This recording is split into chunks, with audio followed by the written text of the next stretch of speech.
அன்பிற்குரியவர்களே, இந்த மார்க்கமானது படிக்காத மேதையை கொண்டு சாதித்த ஒரு மார்க்கம். அல்லாஹ் ரப்பல் ஆலமீன் ஒரு படிக்காத மனிதரை படிக்காத கூட்டத்திலிருந்து தேர்வு செய்து இன்றைக்கு கல்வியில் உயர்ந்திருக்கக்கூடிய உலகமானது அவருடைய வழிகாட்டுதலை விஞ்சும் அளவிற்கான அல்லது சவால் விட்டு எதிர்கொள்வதற்கான திராணி அற்றுத்தான் இன்றைக்கு நாம் அறிவியல் உலகத்தை பார்க்கிறோம். ஏனெனில் படைத்த இறைவன் மூலமாக பெற்ற கல்வி அது. கல்வியையும் இஸ்லாத்தையும் பிரிக்க முடியுமா என்றால் பிரிக்கவே முடியாது. இன்றைக்கு காலம் காட்டியாக நாம் வடிவமைத்திருக்கிற கடிகாரமாக இருக்கட்டும், நாட்காட்டியாக தொகுத்து வைத்திருக்கிற கேலண்டர் அதுவாக இருக்கட்டும், எதுவாக இருப்பினும் அது காலத்தினால் மாறுபட்டு நின்றாலும் இஸ்லாம் காலத்தோடு மாறுபட்டு நிற்காது.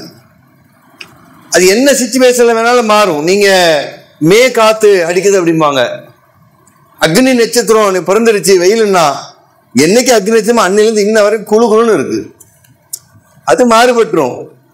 ஆனா மழை காலத்துல தொழுகை மாறுபடுமா? மாறுபடாது. வெயில் காலத்துல தொழுகை மாறுபடுமா? மாறுபடாது. இயற்கையோட ஒன்றி இருக்கிற இந்த மார்க்கம் இயற்பியலை உணர்ந்தவர்களுக்கு தெரியும். இயற்பியல் இயல்பான இயல் தான் அது அர்த்தம். அந்த இயலை கொண்டது இந்த இஸ்லாமிய மார்க்கம். அப்போ இந்த மார்க்கத்தின் கல்வியும் பிரிக்கவே முடியாத அளவிற்கு ஒரு காலத்தில் இஸ்லாமியர்கள் இந்த மார்க்கத்தை விளங்கி கொண்டதினால் கல்வியில் உயர்ந்த இடத்தில் இருந்தார்கள். இன்றைக்கு அதே சமூகம் இந்தியா போன்ற நாடுகளிலே மிகவும் பின்தங்கி இருப்பதற்கான பிரதான காரணியில் ஒன்று மார்க்க கல்வி, உலக கல்வி என்று பிரித்தோம். மார்க்கம் நம்மை கல்வியை விட்டு பிரித்து விட்டது. அதுதான் உண்மை. இயற்கையை எதிர்த்துக்கிட்டே இருந்தோம். ஒரு நாள் இயற்கை ஒரே எதிர்ப்பா எதிர்க்கும், மனுஷன் காலி, அப்படிதானே? அது மாதிரி மார்க்கத்தை விட்டு கொஞ்சம் பிரிச்சுட்டோம். அதனால இந்த மார்க்கம் என்ன பண்ணிடுச்சு, நம்மளை பிரிச்சு விட்டுருச்சு. ஆனா இந்த மார்க்கம் எப்படிப்பட்ட மார்க்கம்? ஆதம் அலைஹிஸ்ஸலாம் அவர்களுடைய படைப்பில் இருந்து ஆரம்பிக்கிற இந்த மனித கூட்டத்திற்கு அல்லாஹ் முதலில் கொடுத்தது கல்வியை. அல்லாஹ் ஆதமை படைத்தான். நாம் எல்லாம் அறிவை கொஞ்சம் சற்று உற்று நோக்க வேண்டும். மனிதன் மட்டும் அறிவுக்கு சொந்தக்காரன் அல்ல, சிந்தனைக்கு சொந்தக்காரன். அறிவு என்பது நம்மை விட நாம் யோசித்து இப்பொழுதுதான் முடிவுக்கு வருகிறோம். ஆனால் பிறப்பிலேயே அறிவை முடிவுக்கு வந்தது சில பறவைகள். தூக்கணாங்குருவியினுடைய அந்த கூட்டின் அமைப்பு உலகத்தினுடைய முதலிடத்தில் இருக்கிறதாம். அந்த கட்டுமான பணியில் அறிவியல் வல்லுநர்கள் சொல்கிறார்கள், எவ்வளவு பெரிய இயற்கை சீற்றத்தையும் எதிர்கொள்கிற வகையில் அந்த குருவிக்கு கற்றுக் கொடுத்தது யார்? அல்லாஹ்வை தவிர வேறு யார்? அல்லது அவன் படைத்தான், அவன் வெறுமனே படைப்பாளன் அல்ல, சொல்றோம்ல, வரிசைகளை நேராக நெருக்கமாக சீராக அமைத்துக்கொண்டு சொல்றோம்ல, அதுலேருந்து வந்ததுதான் அந்த சவ்வாங்கிற வார்த்தை. அவன் படைச்சான், சீரா படைச்சுட்டான், மறுபடி மாடிஃபை பண்ண வேண்டிய அவசியமே இல்லைன்னு அர்த்தம். அதுக்கு பேரு அப்படித்தான் அல்லாஹ் அனைத்தையும் படைத்திருக்கிறான். பல்வேறு உயிரினங்களுக்கு அறிவு இருக்கிறது. ஒரு நாய் மேல நீங்க பைக்கை போய் மோதுறீங்க, நம்ம அறிவு கொண்டு சிந்திங்க. ஒரு நாய் மேல பைக்கை போய் மோதுறோம், அந்த நாய் நம்ம சிந்தனைப்படி பைக் ஃப்ரண்ட் வீல வந்து கடிக்கணும், நம்ம அறிவுப்படி. அது வஸ்து, நீ தான் பிரச்சனை, நம்மள தானே கடிக்க வருது. அப்ப அதுக்கு அறிவு இல்லையா? அப்படிதானே? அதானே அர்த்தம். கார்ல போறோம், காரை கொண்டு போய் மோத போறோம், எங்க டோர் வண்டியை விட்டு இறங்குங்க, அதுக்கு அறிவு இல்லைன்னா காரெல்லாம் கடிக்கணும். கார்ல மோத வந்துச்சு, அதுக்கு தெரியும் காரு மோத வரல, நீ தான் மோத வந்த, அது மெட்டீரியல் அதுக்கு நல்லா தெரியுது. அப்ப அறிவு புரிஞ்சுக்க முடியுதுல்ல? இப்படி சொன்னா நிறைய சொல்லிட்டு போலாம். ஒரு சின்ன புழுவில் இருந்து மிகப்பெரிய ஆற்றலுடைய வலுவான விலங்குகள் வரைக்கும் அறிவு இருக்கிறது. நீங்கள் இறைச்சியை கொண்டு போய் ஒரு யானையை சாப்பிட வைத்து விட முடியாது. ஒரு புல்கட்டை கொண்டு போய் புலியை சாப்பிட வைத்து விட முடியாது. ஆக அறிவு அதற்கு இருக்கிறது. தனக்கு தேவையான தன் வாழ்வுக்கான அறிவு அதற்கு வழங்கப்பட்டு விட்டது. அப்படி மனிதனுக்கு வழங்கிய இறைவன் உன் சிந்தனைக்கு என்ன தேவை என்றால் கல்விதான் தேவை. அது சிந்திக்கலாம் தேவையில்லை, அது ஸ்மெல் பண்ணி கண்டுபிடிச்சிடும். நீ ஸ்மெல் பண்ணி கண்டுபிடிக்காம உன்னை ஏமாத்துவான். பிரியாணி மாதிரி ஒரு எசன்ஸ் கொடுப்பான். உனக்கு கொடுத்தப்பட்ட அறிவை கொண்டு அதை நீ கண்டுபிடி. அப்போ உனக்கு அறிவு தேவை. உனக்கு இருக்கிற ஆற்றலை விட உன் அறிவாற்றல் தான் மேலோங்கியது.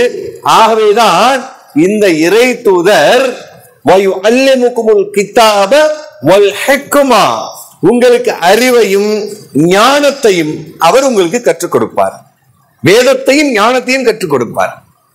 அல்லிமுக்கும் தக்கூனு தாழமோன், நீங்கள் அறியாதவற்றையெல்லாம் அவர் உங்களுக்கு கற்றுக் கொடுப்பார்.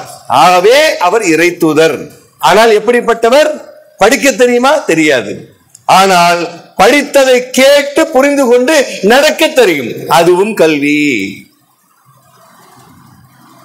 இன்னைக்கு நிறைய பேர் என்ன நினைச்சுக்கிட்டோம், படிச்சு பட்டயம் வாங்கிவிட்டால் நாம் கல்விமான். அது மட்டும் அல்ல, அதுவும் கல்விமான் தான்.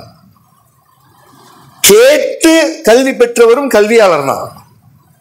வெறுமனே ஒரு கல்வி நிலையத்தில் படிப்பவர் மட்டும் கல்வியாளர் அல்ல. அதற்கு உதாரணம் இறை தூதர் நபிகள் பெருமானார் ஸல்லல்லாஹு அலைஹி வஸல்லம். ஒன்றை கேட்டு அதை புரிந்து கொண்டு விளக்கும் திறன் கொண்டவர். அப்படித்தான் மனிதனை அல்லாஹ் படைத்திருப்பதாக குர்ஆன் சொல்கிறது. அல்லமஹுல் குர்ஆன் அல்லமஹுல் பயான். அவன் குர்ஆனையும் படைத்தான், மேலும் மனிதனுக்கு விளக்கும் திறனை கற்றுக் கொடுத்தான். அந்த இடத்துல அல்லாஹ் சொல்லி என்ன சொல்லியிருக்கணும்? படைச்சேன்னு சொல்லியிருக்கணும், கொடுத்தேன்னு சொல்லியிருக்கணும். அல்லாஹ் கொடுக்கலையா, கத்து கொடுத்தானா. கொடுக்கிறதுக்கும் கத்து கொடுக்க வித்தியாசம் இருக்குல்ல. உன்னை இன்பில்டா உன்னை அடிச்சு இப்படி கையில கொடுக்கறதுக்கும் ஒண்ணு சொல்லி கொடுக்கறதுக்கு பேர் தான் கற்றுக் கொடுக்கிறது.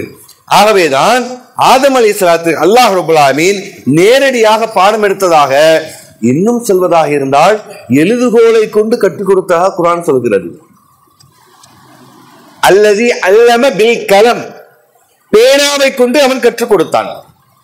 ஆதம் அலைஹிஸ்ஸலாத்துக்கு எழுத தெரியும். எழுத்தறிவித்தவன் இறைவன் ஆகும் அப்படின்னு பழமொழி இருக்கு தமிழ்ல. எழுத்தறிவு வித்திட்டவன், வித்தவன் அப்படின்னா வித்து போட்டவனுக்கு பேர் வித்தவன் அர்த்தம். எழுத்தை மனுஷன் நம்ம என்ன யூகிக்கிறாங்க, கல்வியாளர்கள் எப்படி யூகிக்கிறாங்க? மனிதன் ஆரம்பத்துல சப்தத்தை பயன்படுத்தினான், ஹா ஊ என்று சப்தத்தை பயன்படுத்தினான். பிறகு அந்த சப்தத்தை ஓசையை இசையாக கொண்டு வந்தான், அதுதான் மொழி என்று அனுமானம் செய்கிறார்கள் கல்வியாளர்கள். ஆனால் குர்ஆன் சொல்கிறது ஆதம் அலைஹிஸ்ஸலாம் அவரிடம் இறைவன் பேசினான் என்று. அப்படி என்றால் ஒரு இறை நம்பிக்கையாளர் நாம் எப்படி நம்ப வேண்டும்? மொழியை இறைவன் கொடுத்தது, வெவ்வேறு மொழியை உருவாக்கியது மனித அறிவு. ஒரு ஹிந்தியை கொண்டு மராட்டியும், உருதுவை கொண்டு ஹிந்தியையும், தமிழை கொண்டு கன்னடம், இன்ன பிற மொழியையும் கொண்டது நாம், அது ஒத்துக்கலாம். ஆனா அல்லாஹ் ரப்பல் ஆலமீன் எழுத்தை கொடுத்தவன். ஆகவேதான் ஒரு காலத்தை ஏதோ ஒரு இறை தூதர் சொல்லி கொடுத்திருக்கலாம் தமிழ் மக்கள்கிட்ட. எழுத்தறிவு வித்தவன் வித்திட்டவன் இறைவன் ஆகும். ஆக ஆதமுக்கு அல்லாஹ் எழுத கற்றுக் கொடுத்திருக்கிறான். அல்லதி அல்லம பில் கலம், பேனாவை கொண்டு அவன் கற்றுக் கொடுத்ததாக சொல்லப்பட்டிருக்கிறது. ஆக கல்வி என்பது எவ்வளவு அவசியம் என்பதை இன்னும் நிறைய நாம் அதற்கான சான்றுகளை சொல்ல முடியும். கல்வி என்பது ரொம்ப ரொம்ப அவசியம். அதனாலதான் இஸ்லாமியர்கள், ஒன்னே ஒன்று மட்டும் உதாரணத்துக்கு நான் சொல்லிட்டு போயிடுறேன். ஜாமியா அல் காரவைன் 13ஆம் நூற்றாண்டில் கொடிகட்டி பறந்த ஒரு அற்புதமான பல்கலைக்கழகம். மொரோக்கோ சென்ற யாரிடமாவது கேட்டு பாருங்கள். நம்ம ஊர்ல ஒரு சிலர் போயிருக்கிறாங்க, மொரோக்கோ போயிருக்கிறாங்க, ஏடிஎம் கலீல் கூட போயிருக்கிறாங்க. மொரோக்கோ போயிருந்தா இன்னைக்கு பிச்சைக்கார நாடா மாறிடுச்சு. ஆனால் வேளாண் துறையிலே கொடி கட்டி பறந்தது மொரோக்கோ. இன்றைக்கு சப்மெர்சிபிள் போடுறோம், மோட்டரை போட்டு பம்ப் பண்ணி தூக்குறோம். ஒரே நாள்ல வர்றான், அடிச்சு துளையிட்டு கொண்டு போய் தண்ணியை தூக்கிட்டு கொண்டு போறான். அதற்கு அடிப்படையில் அந்த நீரேற்றும் கருவியை கண்டுபிடித்தது ஜாமியா அல் காரவைன் என்கிற அந்த பல்கலைக்கழகம். இஸ்லாமியர்களால் அற்புதமான ஒரு பல்கலைக்கழகமாக. ஆகவே அங்கே படித்து வருபவர்கள் பெயர் மூர்ஸ் என்று சொல்வார்கள். இன்னும் சொல்வதாயின் வேளாண் துறையில் தொழில்நுட்பத்தை அறிமுகம் செய்தது அந்த பல்கலைக்கழகம் தான். இன்னைக்கு எல்லாத்திலையும் டெக்னாலஜி வளர்ந்துருச்சு. ஒவ்வொரு மருத்துவமும் இருந்துச்சு. மருத்துவத்தை துண்டு துண்டா ஆக்கி காதுக்கு தனி டாக்டர், கண்ணுக்கு தனி, மூக்குக்கு தனி, நாக்குக்கு தனி, அப்படி தனித்தனியா பிரிச்சுட்டான். அப்போ ஒரு காலத்துக்கு முன்னாடி அப்படிலாம் டாக்டர்ஸ் கிடையாது. எப்ப காலம் வளர வளர எப்படி ஒன்னு டெக்னாலஜி வளருதோ, இது அப்பவே என்ன பண்ணாங்க, அக்ரிகல்ச்சர்ல டெக்னாலஜியை கொண்டு வா, நீ படிச்ச மேத்ஸ இங்க கொண்டு அப்ளை பண்ணு அப்படின்னு சொல்லி அன்னைக்கே கொண்டு வந்து அந்த பல்கலைக்கழகத்தை நினைச்சாங்க. நீங்க இதுல பார்த்திருப்பீங்க வலைத்தளங்கள்ல, ஒரு பெரிய சக்கரம், அந்த சக்கரத்துல அப்படியே பக்கெட் பக்கெட்டா இருக்கும். அது சுழல சுழல கீழே போய் அந்த வாய்க்கால் தண்ணியை தூக்கிட்டு மேல வரும், இங்க வந்து கவுந்துரும், அங்க தண்ணி பாயும். ரொம்ப ஈஸியா நம்ம பார்த்து கடந்துட்டோம். ஒருத்தன் எப்படி யோசிச்சிருப்பான் ஆரம்பத்துல. அது அங்கதான் முதல் அவங்க தான் செய்யறாங்க. ஏன்னா அவங்க நிலம் வந்து பெரும்பாலும் சதுப்பு நிலம். நீங்க போய் கேள்விப்பட்டிருப்பீங்க, நல்ல பசுமையா இருக்கும், சதுப்பு நிலமா இருக்கும். அப்ப சதுப்பு நிலத்துல தண்ணியை எப்படி பம்ப் பண்றது யோசிக்கிறான். அந்த மாணவர்கள் யோசிக்கிறான், சக்கரத்தை கொண்டு வந்து கட்டி விட்டு தூக்குறான், போறான். அப்படி கொஞ்சம் கொஞ்சமா டெவலப் பண்ணி இன்னைக்கு சப்மெர்சிபிளா வந்து நிக்குது. அது போக அங்க மூர்ஸ்ன்னு சொல்றாங்க, அங்க படிச்சுட்டு வர்றவங்க. அதே மாதிரி பிசினஸ் மேத்ஸ், உலகத்துல முதல் முறையாக பிசினஸ் மேத்ஸ அறிமுகம் செஞ்சது அந்த பல்கலைக்கழகம் தான். அங்க படிச்சுட்டு வர்றவங்க பேரு மூர்ஸ்ன்னு சொல்லுவாங்க. அதனாலதான் இந்தியா, இந்தோனேசியா, மலேசியா, சிங்கப்பூர்ல இருக்குன்னு நினைக்கிறேன், பர்மால இருக்கு, இலங்கையில இருக்கு, பாகிஸ்தான்ல இருக்கு மூர் மார்க்கெட். நீங்க எல்லாம் கேள்விப்பட்டிருப்பீங்க. மூர் மார்க்கெட் இருக்கும், மூர் ஸ்ட்ரீட் இருக்கும். சென்னையில மூர் ஸ்ட்ரீட் இருக்கு, மன்னர்ல இருக்கா. அது யாரு? இந்த மூர்ஸ் வந்து யாரு? எல்லாருமே முஸ்லீம். மூர்ஸ் வந்து வியாபார நிமித்தமா வந்து கடல் வாணிபம் செஞ்சு வந்து தங்கி இருந்தாங்களே, அந்த தெருக்கு பேர் மூர் ஸ்ட்ரீட். அவங்க மார்க்கெட் வச்சிருந்தாங்களே, அது பேரு மூர் மார்க்கெட். இப்படி நிறைய கிழக்காசிய நாடுகள் எல்லாம் இவங்க இருக்கக்கூடிய காரணம், அங்க பிசினஸ் மேத்ஸ் படிச்சுட்டு வர்றாங்க, கரெக்டா பிசினஸ் பண்றாங்க, இஸ்லாம் வளருது. அவங்களுடைய நேர்மையான அந்த படிப்பும் கல்வியும் அது போன்ற வியாபாரமும் இஸ்லாம் கலந்திருக்க இன்னைக்கு மேடமாடையா கூறுறோம். இஸ்லாம் வளருதா? பர்சன்டேஜ் வச்சு பாருங்க, இல்ல. லாங்குவேஜே தெரியாதுங்க, இஸ்லாம் அபரிவிதமா வளர்ந்துச்சு. காரணம் செயல். இங்க நம்மகிட்ட தான் சொல்லு இருக்கு, அவங்கள்ட்ட செயல் இருந்துச்சு. அப்ப கல்வியும் இருந்தது, கல்வியில கொடி கட்டி பிறந்தாங்க. அப்ப என்ன நினைக்கிறாங்க, அங்க ஜாமியா அல் காலம் என்ன பண்றாங்க, உலகம் முற்றிலும் மூர்ஸ் போறாங்க. அப்படி போறவங்க படிச்சவங்க, வர்றவங்க அத்தனை பேர் படிச்சவங்க. படிச்சதுக்கு என்ன ஆதாரம்? இப்ப நீங்களா படிச்சு, நம்மளா படிச்சிருக்கோம், ஆதாரம் இருக்கு. அவங்களுக்கு ஆதாரம் முதல்ல நீங்களும் நானும் இன்னைக்கு வச்சிருக்க சர்டிபிகேட்டுக்கு தாய் யாருன்னு கேட்டா அவங்கதான். முதல்ல உலகத்துல படிச்சவங்களுக்கு ஒரு சான்றிதழ் கொடுக்கணும். அந்த சான்றிதழை வேறு யாரும் அச்சிடக்கூடாது, நாம் அதை பிரத்யேகமாக அச்சிட வேண்டும் என்று சிந்தித்து முடிவு செய்து உலகத்தில் முதலாக பட்டப்படிப்புக்கு என்று சான்றிதழை கொடுத்தவர்கள் ஜாமியா அல் காரமைன் என்கிற அந்த பல்கலைக்கழகம். அதுல இன்னொரு ஸ்பெஷாலிட்டி என்ன தெரியுமா, அந்த யூனிவர்சிட்டிக்கு 2 பேர் தலைமை தாங்கி நடத்துறாங்க. அந்த 2 பேரும் முஸ்லிம் பெண்கள், பாத்திமா, மரியம் என்கிற 2 பெண்கள். 13ஆம் நூற்றாண்டுல இன்னைக்கு இன்னுமே பெண்களை குறித்து நேற்று புதிய தலைமுறையில் வந்து பேட்டி எடுத்தாங்க. ஆணவ கொலை, பெண் உரிமை, பெண் கல்வி, இதை பத்தி எல்லாம் பேசப்படுது. இதோ இந்த இப்ப போராட்டமா இருக்கு. இந்த 2025 இப்படி இருக்கு, அப்போ 1321 சொல்லவே வேணாம். அந்த நேரத்துல 2 பெண்கள் ஒரு பல்கலைக்கழகத்தையே நிர்வாகம் செய்தார்கள் என்றால், மனுஷனுக்கு முதலாக சர்டிபிகேட்டை உருவாக்குற அளவுக்கு அவங்க புத்திசாலியா இருந்தாங்கன்னா, ஒரு இஸ்லாமிய பெண்கள்கிட்டே இவ்வளவு கல்வி இருந்துச்சுன்னா அப்ப ஆண்கள்ட்ட எவ்வளவு இருந்திருக்கும்? என்ன காரணம்? இந்த மார்க்கம் அப்படி. இந்த மார்க்கம் கல்வியை அவ்வளவு முக்கியம் கொடுத்து கல்வி என்று அவ்வளவு உலகம் முழுவதுமாக பறந்து விருந்து இஸ்லாமியர்கள் கல்வியில் கொடிகட்டி பறந்தார்கள். சிலுவை போர்ல ஏறக்குறைய அந்த நைல் நதியவே என்ன பண்ணிட்டான், ஒரே மையாவே போயிடுச்சான். அந்த அளவுக்கு புத்தகங்கள், வரலாற்று ஆவண குறிப்புகள், அறிவியல் குறிப்புகள் அவ்வளவு கரைச்சி விட்டுருக்கிறான். அந்த மையை அவ்வளவு கரைஞ்சு போயிருக்கு. அந்த அளவிற்கு இஸ்லாமியர்களிடம் தொழில் குறிப்புகள் இருந்தது, விஞ்ஞான குறிப்புகள் இருந்தது, அறிவு மேலோங்கி இருந்தது. நாம என்ன பண்ணிட்டோம், உமர் ரலியல்லாஹு அன்ஹு காலத்துல என்ன பண்றாங்க, உமர் ரலியல்லாஹு அன்ஹு அவங்க அரபு தீபகற்பத்துக்கு இந்த பக்கம் பாத்தீங்கன்னா பாரசீகம், இந்த பக்கம் ரோம பேரரசு. அப்போ ரெண்டு பக்கம் இப்படி பறந்து விரிஞ்சு போகும் பொழுது லாங்குவேஜ் பிரச்சனை வருது. உமர் ரலியல்லாஹு அன்ஹு ஆட்சி காலத்துல அவரு அரபி பேசுகிற ஒரு அரசர், அவர் நாடு அப்படியே பெருசா டெவலப் ஆகி போயிட்டே இருக்கு. இந்த பக்கம் பார்சி வந்து அவன் பார்சி பேசுறாங்க, இந்த பக்கம் ரூம் சைடு அந்த பக்கம் பார்த்தா லத்தீன் மாதிரியான லாங்குவேஜ் பேசுறாங்க. மார்க்கம் போயிடுச்சு, அவங்களுக்கு கல்வி சொல்லிக் கொடுக்க முடியாது. என்னடா செய்யறது, எங்கெல்லாம் பள்ளிவாசல் இருக்கிறதோ அந்த பள்ளிவாசல்களில் மார்க்க அறிஞர்களை அந்த மொழி படிக்க வைத்து மொழிபெயர்ப்பு செய்யுங்கள். மொழிபெயர்ப்பை பாடமாக்கிய பெருமை உமர் ரலியல்லாஹு அன்ஹு அவர்களுக்கு தான் உண்டு உலகத்தில். அதுக்கு முன்னால லாங்குவேஜ் தெரியாதவங்க இருந்தாங்களா? இருந்தாங்க. மாற்றுமொழி தெரிந்தவர்கள் எவ்வளவு இருந்தாங்க? அது கல்வி கூடத்துல இருந்துச்சா? கிடையாது. கல்வி கூடத்துல கொண்டு வந்தோம் உமர் ரலியல்லாஹு அன்ஹு.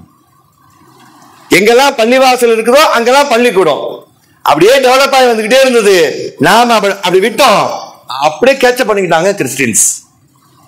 எங்கெல்லாம், அது திருச்சி சொல்லவே வேணாம், எங்கெல்லாம் சர்ச் இருக்குதோ அப்படி நாம அப்படி மேல அப்படி எழும்பி திருச்சி அப்படி பார்த்தோம்னா சர்ச், கிரவுண்டு, ஸ்கூல் அல்லது காலேஜ். இங்க ஒரு 4000 ஸ்கொயர் ஃபீட் வாங்குறது தகர்த்தம் போடுறோம். இதே சந்தில தாண்டி உள்ள பூந்துதான் ஆங்கிலேய காலத்துல சமரசம்ங்கிற பத்திரிகையை அடிச்சு நொறுக்கி கொளுத்தி விட்டு போனாங்க. இந்த சந்து உள்ளதான், வேற எங்கேயும்லாம் இல்லை. இந்த ஓப்பாளத்தை பூந்து இப்படி போனோம்னா அங்கதான் சமரசம்ங்கிற பத்திரிகை, அது வேற சமரசம் அடிச்சு. அந்த அளவுக்கு போராட்ட வீரர்களா இருந்தோம். இன்னைக்கு இன்ன வரைக்கும் போராடிட்டு தான் இருக்கும். சரி, அது ஒரு பக்கம். ஆக கல்வி ரொம்ப முக்கியங்கிறத ஓரளவிற்கு இயக்கவாதிகள் எல்லாருமே விளங்கி இருக்கிறாங்க. நம்ம மட்டும் இல்ல, இயக்கம் சார்ந்து யாரெல்லாம் இருக்கிறார்களோ இஸ்லாமிய இயக்கங்கள் அனைவருமே கல்வி மிக அவசியம் அப்படிங்கிற ஒரு புள்ளிக்கு எல்லாருமே வந்துட்டாங்க. அடுத்தது என்ன, என் சமூகத்தை இவ்வாறு சிந்திக்க வைக்க வேண்டும். இதான் இஸ்லாம். இறைத்தூதர் என்ன பண்ணுவாங்க, பாடுபடுவாங்க, ஒரு கட்ட வரைக்கும் போராடுவாங்க, அப்புறம் என் மக்களுக்காக இறங்குவாங்க, வீழ்வாங்க அல்லது வாழ்வாங்க, ஊன்றுவாங்க, போயிடுவாங்க. இதான் அடிப்படையே சொல்றதா இருந்தா. அந்த வகையில இப்போ நம்ம சமூகம் ஒரு படிக்க வருகிறாங்க, ஆனாலும் சரியான பாதையில் ஓடுகிறார்களா அப்படின்னு பார்த்தா இன்னைக்கு இருக்கக்கூடிய கல்வி பெரும்பாலும் எப்படி என்ன செய்யுது, கல்வி கூடங்களும் கல்வியும் என்ன செய்யுது, ஒரு விதமான மாயை. நல்ல ஸ்கூல் எது அப்படின்னு நம்ம திருச்சியில போய் ஆராய்ச்சி பார்த்தா சில ஸ்கூலை சொல்லுவோம், சரி நல்ல ஸ்கூலு, நம்மளே சொல்லுவோம் அதை நல்ல ஸ்கூலு. நல்ல ஸ்கூலுக்கான இலக்கணம் என்ன, நல்லா படிச்சவனை மட்டும் சேர்த்துக்குவோம்.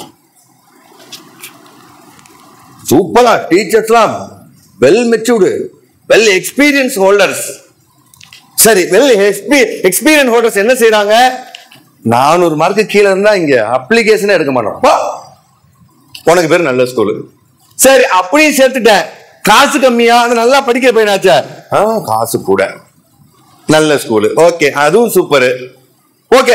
திடீர்னு சேர்த்ததுக்கு அப்புறம் இந்த ஒரு 4 மாசமா பையன் சரியா படிக்கல, இங்கவா அப்பா அம்மா இங்க வாங்க, உங்க பிள்ளை சரியா படிக்கல, என்ன செய்யறீங்க நீங்க வீட்டுல, நீங்க தானமா படிச்சு கொடுக்குறீங்க, அதுக்கு தானமா உனக்கு காசு கட்டுறேன்னு சொல்ல நமக்கு பயம்.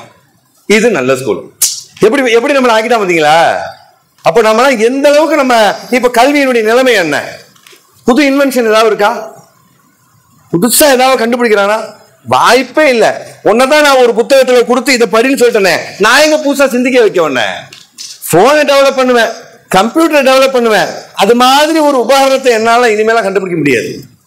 கரண்ட கண்டுபிடிச்சுட்டான், ஆல்டர்னேட் என்னடா செய்யறது, அந்த கரண்டையே கொஞ்சம் அள்ளி வச்சுக்கோங்க ஒரு வாளியில, அதுக்கு பேர் பேட்டரி. கரண்ட் இல்ல, எனர்ஜி, கரண்ட்ங்கிற ஒரு எனர்ஜி ஒருத்தர் கண்டுபிடிச்சா, சரி வேறு எனர்ஜி ஏன் கண்டுபிடிக்கல, கண்டுபிடிக்க இந்த உலகம் விடல. இதெல்லாம் இந்த இளைஞருடைய சவால், நீங்க நம்முடைய சவால். இதெல்லாம் படிக்கல வைங்களேன், நிறைய ஆல்டர்னேட், நிறைய எனர்ஜி வந்திருக்கும், ஏன் வேற எனர்ஜியே கிடையாதா? இருக்கு. என்ன பண்ணல, இதை படிச்சதுனால வேற யோசிக்க முடியல. கரண்ட் போனா என்னடா செய்யறது, வேற மாதிரி ஓட விட்டு மறுபடியும் அதே மாதிரி கரண்ட் எடு, அல்லது இந்த கரண்டை கொஞ்சம் அள்ளி இப்படி வாளியில் தூக்கி வச்சுக்க, பேட்டரி கழிவு பாருங்களேன், இன்னும் 10 வருஷம் கழிச்சு இப்ப எல்லாம் போக ஸ்மோக்குன்னு சொல்லி சொல்றாங்க பாருங்க. இதை விட ஒரு பெரிய சவால் எதுனா பேட்டரி கழிவு. பேட்டரி கழிவு சாதாரண விஷயம் இல்ல. எதை எடுத்தாலும் பேட்டரி. இதுல இருந்து ஆரம்பிச்சு செல்போனு, ஏன்னா நம்ம வச்சிருக்கிற எல்லாம் பேட்டரி, பைக்ல இருந்து காரு பஸ் வரைக்கும் கொண்டு போயிட்டான். அது என்ன உலகம் சந்திக்க போதோ அப்புறம் நடந்து அதுக்கு ஐயோ குய்யோ முறையோன்னு குத்திக்குவாங்க. சரி, ஓகே, இப்ப நம்ம மேட்டருக்கு வந்துருவோம். இப்ப நம்ம என்ன மாதிரி மக்களை சிந்திக்க வைக்க போறோம் அப்படின்னா, இப்ப இது மாதிரி உலகம் சந்திக்கிற சவால்கள் குறித்து துறைசார் வல்லுநர்களை அழைப்போம். அவர்கள் அழைத்து இதற்கான தீர்வு என்ன, இதற்கான கண்ணோட்டம் என்ன அப்படிங்கிற ஒரு கருத்தரங்கு குறைந்த, அதாவது கிட்டத்தட்ட நீயா நானா மாதிரி ஒரு இங்க ஒரு 20 இங்க 20 கவுண்டர் கொடுக்குறாம. இது இவர் சொல்ற தப்பு இவர் சொல்ற சொல்ல முடியாது இல்ல, கருத்து மட்டும், இங்க உள்ள கருத்து இங்க உள்ள கருத்து, அது மாதிரி பிரதானப்படுத்தி இந்த நிகழ்ச்சியை நம்ம நடத்துறதா இருக்கும். அதுல நீங்களும் பார்ட்டிசிபேட் பண்றதா இருந்தா தாராளமா பண்ணுங்க. இல்ல இது குறித்த கருத்துக்கள் எனக்கு உண்டு என்று சொல்லி அது மாதிரி. அது போல மீடியாக்கள்ல நம்முடைய சமூக ஆதிக்கங்கள் இல்லாததுனால எவ்வளவு பெரிய பின்னடைவை சந்திக்கிறோம். குறிப்பா நம்ம அதிகபட்சம் என்ன செய்யறோம் கேட்டா, இந்தியாவுல பிரச்சனைகளை Facebook, வாட்ஸ்அப் இது மாதிரியான இதுல பகிர்றோம். ஆனா எக்ஸ்தலம் இருக்குல்ல, அதை நம்ம பயன்படுத்துறதே இல்லை. பள்ளிவாசல இதை கொடுத்து மூன்றான் ஒண்ணு, அதை கொண்டு போய் நம்ம என்ன எல்லாத்தையும் எக்ஸ்தலத்துல போட்டு ட்வீட் பண்ணி விட்டோம்னு சொல்லி சொன்னா அது அரபு நாடுகளுக்கு போவோம், அமெரிக்காவுக்கு போவோம், ரஷ்யாவுக்கு போவோம், சில நியாயம் பேசுகிற நாடுகளுக்கு போவோம். என்ன பண்ணுவான், கண்டனத்தை பதிவு செய்வான். நம்ம செய்யறது இல்லை. அப்ப மீடியா சம்பந்தமான ஆர்வமும் குறைவா இருக்குது. ஆர்வம் இருக்கு, அதுனா ஒரு சின்ன வட்டத்துல இருக்கு. ஒரு ஷார்ட் பிலிம், ஒரு ஷார்ட்ஸ், அதை பார்க்கறதுல தான் இருக்கு. அதை பயன்படுத்துகிற விதத்தில் ஏன் இல்லை, அதை ஏன் பயன்படுத்த முடியாதா போன்ற கருத்துக்களை கொண்ட அந்த கருத்தரங்கத்தில் இன்ஷா அல்லாஹ் அதை மிக முக்கியமா பிரதானப்படுத்த இருக்கிறோம். அது போல ஏதாவது இன்வென்ஷன் இருந்தா, டிப்ளமோ ஏதாவது டெக்னிக் சம்பந்தமா படிக்கிறானுங்க, புதுசா நான் கண்டுபிடிச்சிருக்கிறேங்க. இடையில ஒரு 2 வருடத்துக்கு முன்னால் ரிஸ்வான் அப்படிங்கிற ஒரு பையன் சின்ன சேட்டலைட் ஒண்ணு கண்டுபிடிச்சான், கேள்விப்பட்டிருப்பீங்க நீங்க. சின்னதா ரிஸ்வான் தான் அந்த பையன் பேரு, இவ்வளவுதான் கண்டுபிடிச்சதுனால அற்புதமான கண்டுபிடிப்பு. அது மாதிரி ஏதாவது கண்டுபிடிச்சா இருந்தா அதை வெளியில அவன் ப்ரொமோட் பண்றதுக்கு அந்த காலேஜ் பெரும்பாலும் அனுமதிக்கிறது இல்லை. அப்படியே அவங்க சொல்றதா என்ன பண்றாங்கன்னா, எப்பா உனக்கு தேவையானதை நாங்க செய்யறோம், ஆனா இதோட பேட்டன் ரைட்டு எங்களுக்கு தான், எங்க காலேஜுக்கு, இல்லைன்னா பிரின்சிபலுக்கு. இது மாதிரி நிறைய பிள்ளைகளை அமுக்கிறத நம்ம பார்க்கிறோம். நாம என்ன செய்ய போறோம்னா, அந்த தகவலை நேரம் பரவி விட்டுருக்கணும், நாம அதுவே லேட்டு. அப்படி யாரும் இருந்தால் அவர்களுக்கான முழு செலவையும் நாம் எடுத்துக்கொள்வோம். அவருடைய முழு காப்பிரைட்ஸ் அவருக்கு தான், நமக்கு கிடையாது. உதாரணத்துக்கு நான் ஒண்ணு சொல்லிடுறேன். இந்த ஊக்கு இருக்குல்ல, அது 1800களில் கண்டுபிடிச்சது. ஊக்கு நம்ம வச்சிருக்கிற சேஃப்டி பின் சொல்றோம்ல, இன்ன வரைக்கும் அந்த சேஃப்டி பின் மட்டும் மாறல பாருங்களேன். எல்லாம் மாறிடுச்சு, எல்லாம் மாறிடுச்சு. ஆனா அந்த ஊக்கு மட்டும் இன்னைக்கு மாறல. அன்னைக்கு கண்டுபிடிச்சான் பாருங்க, ஒரு சாதாரண விஷயம். அதை கண்டுபிடிச்சவன்ட்டு ஒருத்தன் வாங்கிட்டான், ஒரு சில டாலரை கொடுத்து வாங்கிட்டு அது அமெரிக்காவுக்கு அந்த பேட்டர்னை விற்கிறதுக்கு பல கோடி சம்பாதிச்சுட்டான். ஒரு சின்ன விஷயம் தான், நம்ம இப்படி நினைக்கிறோம். அந்த அந்த அந்த ஒரே அந்த கம்பி அப்படி வளைச்சு அந்த டென்ஷனை பயன்படுத்திட்டான், அவ்வளவுதான். எவ்வளவு அழகா யோசிச்சுதான் பாருங்களேன். அந்த ஸ்ப்ரிங் அப்படி வளைக்கவும் அந்த டென்ஷன் போய் ஒரு இடத்துல அப்படி லாக் ஆனா போதும், அது சேஃப்டி ஆயிடும். சேஃப்டி பின் ஒருத்தன் கண்டுபிடிச்சா பாருங்க, இன்னைக்கும் அதுக்கு ஆல்டர்னேட்டிவ் கிடையாது. அந்த சேஃப்டி பின், அது பேரே சேஃப்டி பின், அதுக்கு பல மில்லியன் டாலர் ஒருத்தன் என்ன பண்ணிட்டான், வாங்கிட்டான். அப்போ நம்ம இந்த காலத்துல எதையுமே நல்ல கண்டுபிடிப்புகள் வந்தாலும் கூட அந்த பிள்ளைகளை ஆர்வப்படுத்த வேணும் அப்படிங்கிறத இது ஒரு முக்கியமான திட்டமா நான் பார்க்கிறேன், அப்படிதான் நினைக்கிறேன். அப்ப அப்படி யாரும் பிள்ளைகள் இருந்தால் நம்முடைய சமூகத்துல அவர்கள் என்ன செய்வோம், இந்த இடத்துல அறிமுகப்படுத்தி அதற்கு அவருடைய தேவைக்கான அல்லது அதிலேயே இன்னும் முயற்சி செய்து வெவ்வேறு கண்டுபிடிப்புகள் இருந்தால் அதற்கான அவருக்கு ஏதாவது தேவைப்படும், பொருள் மெட்டீரியல் தேவைப்படும், சில பொருட்கள் தேவைப்படும். அப்போ அதுக்கு என்ன செய்வோம், நாம என்ன தேவையெல்லாம் வாங்கி கொடுத்துருவோங்கிற மாதிரியான ஒருவேளை இப்பொழுது கையில் இருந்தால் அதை இந்த கண்காட்சியில் பயன்படுத்தி மக்களுக்கு அவர் அறிமுகப்படுத்திக் கொள்ளட்டும் அப்படிங்கிற ஒரு முக்கியமான அந்த திட்டத்தையும் நாம கையில் எடுத்திருக்கிறோம். அதுபோல ஏஐ சம்பந்தமான ஏஐ ஆதிக்கத்தை பத்தி இன்னைக்கு எல்லாருக்குமே தெரியும். நம்ம கையில செல்போன்லயே அவ்வளவு பயன்படுத்துகிறோம். அது சம்பந்தமான கல்வி, அது பற்றி விளக்கத்தை என்ன செய்ய போறோம் இன்ஷா அல்லாஹ் ஒரு அரங்கம் அங்கு ஏற்படுத்தி அங்க நாம மானிட்டர் பண்ணி அதற்குரிய யாரேனும் தொழில்நுட்ப வல்லுநர்கள் இருந்தார்கள்னு சொன்னா அவங்க சில நபர்கள் நாங்க நம்ம பேசிட்டு இருக்கிறோம், பெரும்பாலும் யாரையும் பெருசா தொடர்பு கொள்ள முடியல. அப்படியே தொடர்பு கொண்டாலும் இந்த நேரத்துல அவங்க எல்லாம் சில வந்துட்டு போறதா இருந்தா சில அமௌண்ட் எதிர்பார்க்கிறாங்க. நமக்கு தெரிந்து சாதாரணமாக இருந்தவர் இன்னைக்கு எல்லாம் ஒரு அமௌண்ட், நான் வந்தா இந்த அமௌண்ட் எனக்கு வேணும், எனக்கு இது மாதிரி அகாமடேஷன் வேணும் அப்படிங்கிற மாதிரி அவங்க டிமாண்ட் வைக்கிறாங்க. அந்த அளவுக்கு நமக்கு தேவை இருந்தா செய்யலாம், தாராளமா செய்யலாம். அது ஒரு பக்கம் நம்ம அதை முயற்சி பண்ணிக்கிட்டு இருக்கிறோம். அது ஏஐ சம்பந்தமான அந்த தொழில்நுட்பம். அது போக இன்னொரு முக்கியமான திட்டம் என்ன பண்ணிருக்கோம் அப்படின்னா, படிக்காத பசங்க இருந்தா, மார்க் ரொம்ப கம்மியா இருந்தா அவங்கள என்ன பண்ணிடக்கூடாது, ஊக்குவிச்சிடவும் கூடாது. படிக்காத வேதின்னு பட்டம் கொடுத்து அதை வளர்த்துறவும் கூடாது. அதே வேளையில நான் படிக்கலன்னு மனம் குன்றி போயிடவும் கூடாது. இதுக்கு சைக்கலாஜிக்கலா ஒரு கிளாஸ் எப்படி எடுக்கலாம் அப்படின்னு ஒரு திட்டம் வச்சிருக்கோம். ஆனா அதை முழுமா வடிவமைக்கல. அது ஏன்னா மார்க் எடுத்தவங்க பூரா புத்திசாலி, மார்க் எடுக்காதவங்க தான் முட்டாள் அப்படியும் கிடையாது இல்லையா? அதனால படிக்காத பையனா இருந்தா நீயும் கல்வியாளன் தான், முயற்சியில தான் இருக்கே ஒழிய இதோடு நின்று போகிறது இல்லை அப்படிங்கிற மாதிரியான ஒரு செஷனும் இதுல இன்ஷா அல்லாஹ் கொண்டு போவோம் அப்படிங்கிற மாதிரி வச்சிருக்கிறோம். இது இல்லாம வரலாற்று ஆவண குறிப்புகள் நம்ம சொன்ன மாதிரி தேவபந்து மதரசால ஒரு காலத்துல யூனிவர்சிட்டி தான், அது மாதிரி அலிகார் யூனிவர்சிட்டி இருக்குது. இது மாதிரி நிறைய யூனிவர்சிட்டிஸ் இங்க இந்தியாவிலேயே இருக்கு. அப்ப அதையெல்லாம் அதனுடைய புகைப்படத்தை வச்சு அது குறித்த வரலாற்று குறிப்புகளை என்ன செய்வோம், அங்க கண்காட்சியா வச்சிருப்போம் அப்படிங்கிற மாதிரி இந்த திட்டங்களோட இந்த மாநாடின் சால நடைபெற இருக்கு. இதுக்கு குறிப்பா வெளியூர்களேன்னு ஒரு நாள் முச்சோடு நடக்க போகுது இன்ஷா அல்லாஹ். இது வெற்றி அப்படின்னு சொன்னா திருச்சி மக்கள் கையில தான் இருக்கு. திருச்சி நாம இத சரியா மக்கள் கொண்டு நிரப்பல அப்படின்னா சிரிச்சு போயிடும். அதனால நாம தான் இந்த இன்ஷா அல்லாஹ் ஒரு நாள் முடிச்சிடணும். ஒரு ஒன் டே ப்ரோக்ராம் அப்படிங்கும் போது காலையிலிருந்து மாலை வரைக்கும் அங்க மக்கள் நிரம்பி இருக்கணும். ஏன்னா ஒரு பகுதியில காலையில சில வல்லுநர்கள் வர்றாங்கன்னா அவங்க போயிடுவாங்க, ஈவினிங் 2 பேர் வர்றாங்கன்னா அவங்க போயிடுவாங்க. அப்ப காலையில நம்ம சாயங்காலம் பாத்துக்குவோம் அப்படின்னு போனா காலையில வந்தவங்க என்ன இருந்துருவாங்க, இவனுங்க இவ்வளவுதான்டா, இந்த பாய்ங்க எவ்வளவுதான், இவன்களுக்கு ஏன் இந்த மாநாடு அப்படின்னு சொல்ற அளவுக்கு நம்ம வச்சிடக்கூடாதுன்னா அதுக்கு முழுக்க அது குறிப்பாகவே எந்த ப்ரோக்ராம் நடந்தாலும் திருச்சியில வச்சு நடத்தும் பொழுது மக்கள் ஏமாற்றப்பட மாட்டார்கள் அப்படிங்கிறது இவ்வளவு காலம் நாம கண்ட ஒரு வரலாற்று உண்மை. அதே மாதிரி இந்த நிகழ்ச்சியை இன்ஷா அல்லாஹ் நினைஞ்சிடணும், நாம மக்களை கொண்டு நிரப்பணும், அதை பயனுள்ளதாக இருக்கணும்.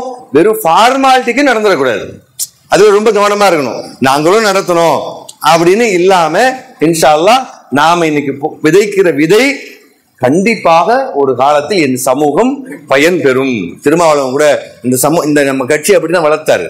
வீழ்வது நாமாக இருந்தாலும் வாழ்வது நம் சமூகமாக இருக்கட்டும் அப்படின்னு தான் அடிக்கடி சொல்லுவார்.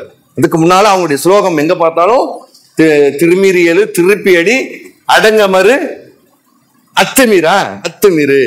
இந்த 2 விஷயம் தான். இது இளைஞர்களுக்கு ஜோறு தரும்.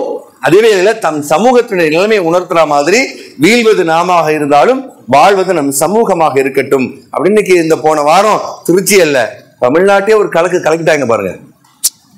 இல்ல நாம் அறிவு பரம்பரை சொல்றாரு. ஏன் கோட் ஷூட் போட்டு வரணும், எவ்வளவு மாற்றங்கள் அவர்கள் அந்த மக்கள் மத்தியில பாருங்க.